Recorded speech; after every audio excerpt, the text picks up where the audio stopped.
Oui, Monsieur le Président. Donc, il faut d'abord rappeler en préambule que ces fonds européens sont d'abord des fonds français qui nous reviennent après avoir transité par l'Union européenne.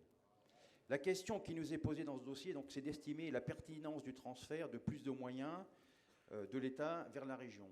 Plus de moyens, pour quoi faire? Quel est votre bilan dans ce domaine? Prenons d'abord un exemple révélateur, celui d'un secteur qui touche un large spectre des objectifs du FEADER, celui du renouvellement des générations, de la transition écologique, de la revitalisation du monde rural par la création de l'emploi, l'agriculture biologique. Vous nous le répétez, le Grand Est est un géant de l'agriculture. C'est surtout un nain dans l'agriculture biologique. En effet, alors qu'au niveau national, la production bio a triplé ces dernières années et représente 13 millions de chiffres d'affaires, 10% des surfaces agricoles françaises sont en bio et seulement 7,8% de celles du Grand Est. L'objectif, c'était 15%. Et on pourrait décliner tous ces comparatifs. La région stagne depuis des années et depuis le départ dans le ventre mou du classement des régions.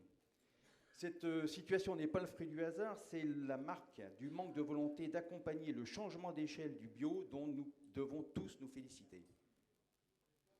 Je vous rappelle d'abord que la première mesure que vous avez prise lors du précédent mandat, ça a été de supprimer les aides au maintien dans l'agriculture bio qui étaient en Champagne-Ardenne, que vous auriez dû étendre à l'ensemble de la région et qui ont été supprimées. Ensuite, vous n'avez pas activé le levier de la RHD qui doit avoir deux rôles. D'abord le soutien des débouchés, mais aussi un rôle pédagogique auprès des consommateurs.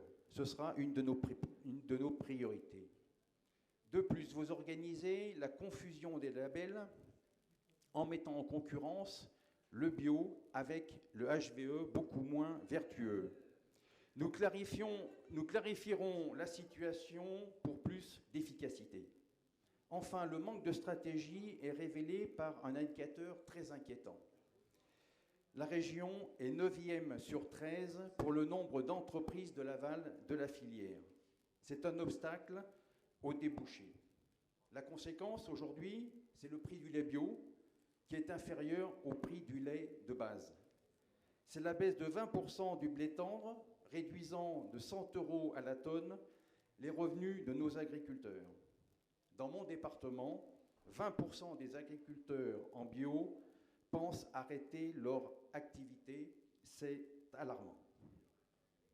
La situation n'est effectivement pas vraiment un échec de votre politique, car il n'y a pas de politique, pas de vision, pas de stratégie dans ce domaine. Au final, augmenter les moyens dans ce domaine-là au profit de la région, c'est, on peut craindre, un dossier qui va donner plus de moyens à l'immobilisme. Je vous remercie.